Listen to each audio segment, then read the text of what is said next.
నమస్తే, welcome to Kiran TV. నమస్తే కిరణ్ గారు. హాయ్ అండి, నమస్తే.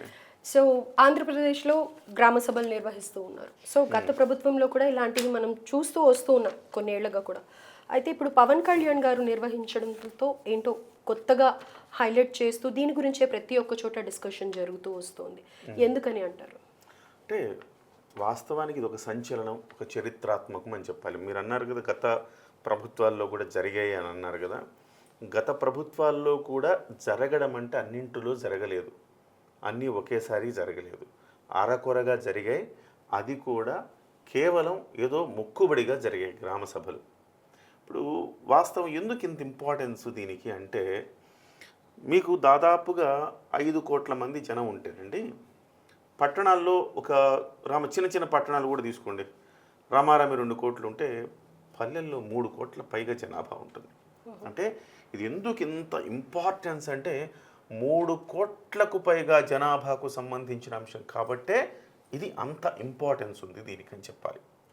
సో గత ప్రభుత్వాల్లో జరిగాయా అంటే అరకొరగా జరిగాయి. కొన్ని గ్రామాల్లో జరిగాయి, కొన్ని గ్రామాల్లో జరగల. జరిగినా కానీ వాటిని అమల్లోకి తీసుకురాల. ఇవాళ ఏంటి అంటే, పవన్ కళ్యాణ్ గారు మహాత్మా గాంధీ గారు ఏం చెప్పారు? దేశానికి పల్లెలే పట్టుగొమ్మలు అని చెప్పారు. గ్రామ స్వరాజ్యం ఏనాడైతే మనం సాధించగలుగుతామో అది మన నిజమైన అభివృద్ధి అని చెప్పారు ఆయన. నిజంగా ఇవాళ అభివృద్ధిలో ఉన్నామా అంటే, మనం వాస్తవానికి ఇప్పుడు హైదరాబాద్ తీసుకోండి, హైదరాబాదులో ఆకాశ హర్మ్యాలు చూసి మనం నిజంగా అభివృద్ధిలో ఉన్నాం అనుకుంటాం. కానీ పల్లెల్లోకి వెళితే అక్కడ సౌకర్యాలు ఎలా ఉన్నాయి, అక్కడ కూడా సాటిస్ఫాక్టరీ ఉంటే అది నిజమైన అభివృద్ధి. ఇవాళ ఆంధ్రప్రదేశ్ రోడ్ల మీదకి వెళితే మీకు ఎలాంటి అభివృద్ధి ఉందో తెలుస్తుంది. చాలా దారుణమైన పరిస్థితుల్లో ఉన్నాం.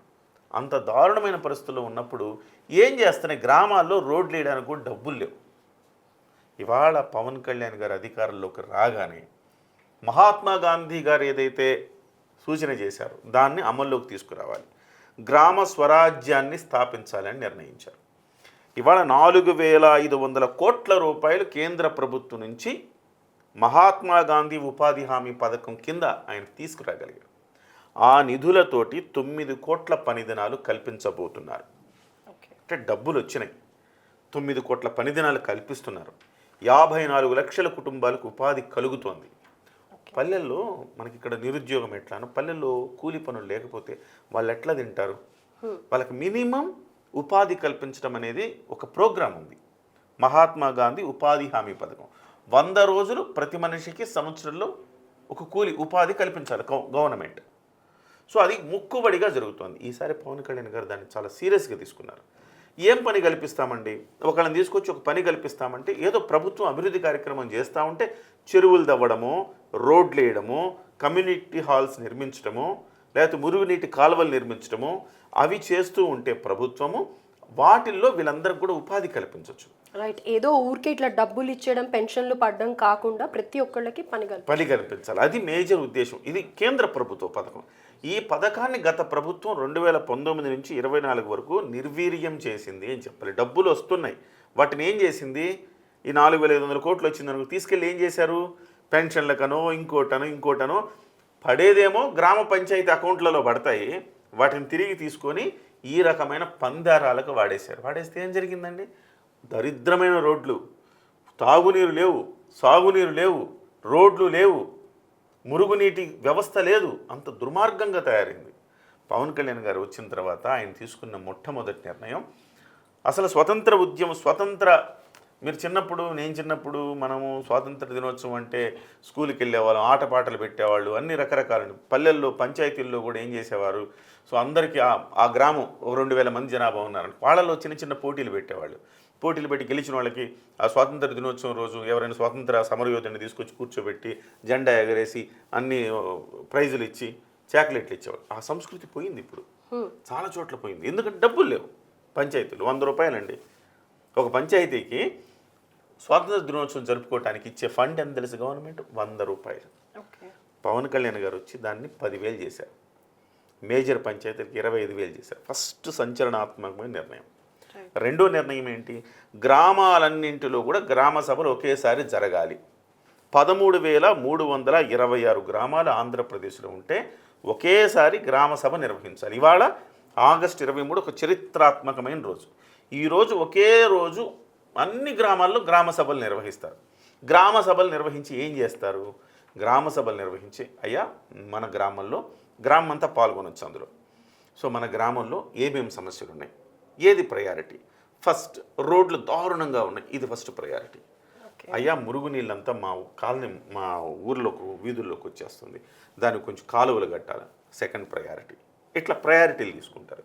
తీసుకొని ఆ ప్రయారిటీల ప్రకారం వాళ్ళ పంచాయతీకి ఎంతో కొంత డబ్బు వచ్చి ఉంటుంది. ఈ డబ్బుని దీనికి ఉపయోగించాలా, ఇంతమందికి పని కల్పించాలి, ఇది నిర్ణయిస్తారు ఇవాళ. ఇంతకుముందు అసలుకి గ్రామ సభలు జరిగేవో లేదో అసలు ఎవరికి తెలియదు కూడా. కానీ దీన్ని ఒక బాధ్యతాయుతమైన ఒక దీనికి తీసుకొచ్చి ఆగస్టు 23 అంటే ఒక చరిత్రాత్మకమైన రోజు. సో ఈరోజు 13,326 గ్రామాల్లో మంచినీరు, సాగునీరు, రహదారులు, పరిశుభ్రత, విద్యుత్తు, మురికి నీటి నిర్వహణ ఇలాంటివన్నీ కూడా ఆ గ్రామానికి అన్నీ బాగున్నాయా, ఏదైనా ప్రాబ్లం ఉంది, అయ్యా మాకు మంచినీళ్ళు ఆ చెరువు నుంచి వచ్చావా, చెరువు పూడికి పోయింది, ఎస్ ఈ చెరువు ముందు బాగా తవ్వాలి, చెరువు పూడికి తీయాలి, దానికి ఇంత డబ్బులు దానికి ఖర్చు పెడతాం. ఈరోజు ఒక నివేదిక తయారు చేస్తారు. తయారు చేసి దాని ప్రకారం ఇంకా అమల్లోకి తీసుకొస్తారు. డబ్బులు వచ్చినాయి కదా, 4,500 కోట్లు కేటాయించారు పవన్ కళ్యాణ్ గారు. సో ఇందులో ఫస్ట్గా పవన్ కళ్యాణ్ గారు మైసూర్పల్లిని సెలెక్ట్ చేసుకున్నారు కదా, దానికి పర్టికులర్ రీజన్ ఏమన్నా ఉందంటారా? అంటే రాష్ట్రం మొత్తం జరుగుతోందండి. ఒకచోట చంద్రబాబు నాయుడు గారు పాల్గొన్నారు, ఒక చోట పవన్ కళ్యాణ్ గారు పాల్గొంటున్నారు, మరొక చోట మంత్రులు ఎక్కడికక్కడ పాల్గొంటున్నారు, ఎమ్మెల్యేలు ఎక్కడికక్కడ పాల్గొంటున్నారు. అయితే ఇక్కడ పవన్ కళ్యాణ్ గారు మైసూరుపల్లినే ఎందుకు ఎంచుకున్నారు అంటే ఇచ్చిన మాట నెరవేర్చారు. ఆయన అధికారంలోకి రాకముందు మైసూరుపల్లి ఎక్కడుందంటే కడప జిల్లా రైల్వే కోడూరు నియోజకవర్గంలో మైసూరుపల్లి గ్రామం ఉంది. ఆ గ్రామానికి సర్పంచి జనసేన. ఆ జనసేన మహిళ ఒకసారి సర్పంచుల సమావేశం జరిగితే ఆ మహిళ మాట్లాడిన దానికి పవన్ కళ్యాణ్ గారు ఫిదా అయ్యారు. నాకు ఇన్ని కోరిక, నేను ఈ గ్రామానికి ఇది చేయగలను, కానీ నిధులు లేవు, మమ్మల్ని పట్టించుకునే వాళ్ళు లేడు, ఇది సార్ మా పరిస్థితి అంటే పవన్ కళ్యాణ్ గారు చెలించిపోయారు. అధికారంలోకి వచ్చాక నేను ఖచ్చితంగా మీ విలేజ్ని విజిట్ చేస్తానమ్మా, డెఫినెట్గా నిధులు సమకూరుస్తానని మాట ఇచ్చారు. ఆ మాట ఇచ్చిన మేరకు ఇవాళ ఆ సర్పంచ్ ఎవరైతే మహిళా సర్పంచ్ చాలా అద్భుతంగా మాట్లాడారు ఆవిడ. సో అందుకోసం ఆయన అక్కడికి వెళ్ళి ఈ కార్యక్రమాన్ని అక్కడి నుంచి ప్రారంభిస్తున్నారు. ప్రతి గ్రామంలో కూడా జరుగుతుంది అనమాట. సో అందుకోసం చెప్పిన మాట, ఇచ్చిన మాట, చెప్పిన పని ఆయన నెరవేర్చుకున్నాడని చెప్పాలి. ఒకసారి మనము ఆయన ఏమన్నారో కూడా చూద్దాం. ఒకే రోజు ఈ గ్రామ సభ తీర్మానాలు చేయాలి అనేది చాలామంది కోరికది. పంచాయతీరాజ్ వ్యవస్థలో గ్రామ పంచాయతీల నుండి జిల్లా పరిషత్ వరకు పటిష్టంగా ఉన్నప్పుడే నిజంగా అనుకున్న అభివృద్ధి ముందుకు తీసుకెళ్ళగలుగుతాం. అందుకే దాంట్లో భాగంగానే ఆగస్టు 23 తారీఖున రాష్ట్ర వ్యాప్తంగా 13,326 గ్రామ పంచాయతీల్లో ఇప్పుడు ఇంతకుముందు ఎన్నడూ లేని విధంగా ఒకే రోజున గ్రామ సభలు నిర్వహిస్తూ ఉన్నాం. జిల్లా పంచాయతీ అధికారులు, గ్రామ పంచాయతీ అధికారులందరికీ గ్రామ సభ నిర్వహణపై పూర్తి స్థాయి అవగాహన కల్పించాలి. గ్రామ సభ సమాచారాన్ని కనీసం 2 రోజుల ముందుగా టౌన్ ద్వారా తెలియజేయాలి. ఈ గ్రామ సభలు అర్థవంతంగా నిర్వహించాలంటే గ్రామస్తులు, ప్రజాప్రతినిధులు, అధికారులు అది మనస్ఫూర్తిగా పాల్గొంచుకోవాలని కోరుకుంటా ఉన్నాం. ఈ గ్రామ సభల్లో ఉపాధి హామీ పథకంలో ప్రతి కూలీ కుటుంబం సంవత్సరంలో 100 రోజులు పనిచేసే విధంగా అవగాహన కల్పించాలి. కూలీలకి ఉన్న హక్కులను తెలియజేయాలి. రైతులకు ఉపాధి హామీ పథకాన్ని సద్వినియోగం చేసుకోవడానికి సంబంధించిన పనుల వివరాలు గ్రామ సభల్లో ప్రతి ఒక్కరికి అర్థమయ్యే విధంగా తెలియజేయాలి. దాంట్లో ముఖ్య కీలకమైనవి మనకి దాదాపు 44 నుంచి 46 దాకా పనులు నిర్దేశింపబడ్డాయి. అది సో ఇంతకుముందు ఏం జరిగేదంటే రెగ్యులర్ ప్రాక్టీసు, మనకు ఉపాధి హామీ నిధులు కావాలి, డబ్బులు తెచ్చుకొని ఈ గ్రామంలో నీకు పని కల్పిస్తున్నాం అని చెప్పేవాడు. వాళ్ళు అసలుకి ఆ పనికి వచ్చేవాళ్ళు కాదు, వీళ్ళు చేసేవాళ్ళు కాదు, రకరకాల ప్రాబ్లమ్స్ ఉన్నాయి ఇక్కడ. కరెక్ట్గా అక్కడ పనులే ఉన్నాయి కూడా వాళ్ళు కరెక్ట్గా గైడ్ చేసేవాళ్ళు కాదు. అవన్నీ కూడా ఇవాళ సార్ట్ అవుట్ చేసి వచ్చే డబ్బుని ప్రతి రూపాయిని సద్వినియోగం చేయాలి. మన అభివృద్ధి జరగాలి, ఎస్ పేదవాడికి ఉపాధి కలగాలి.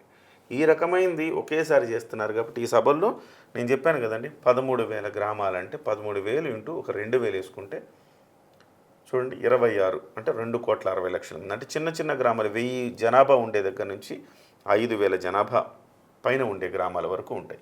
యావరేజ్న ఒక 2,000 2,500 వేసుకుని ఒక 3 కోట్ల మంది అనుకుందాం.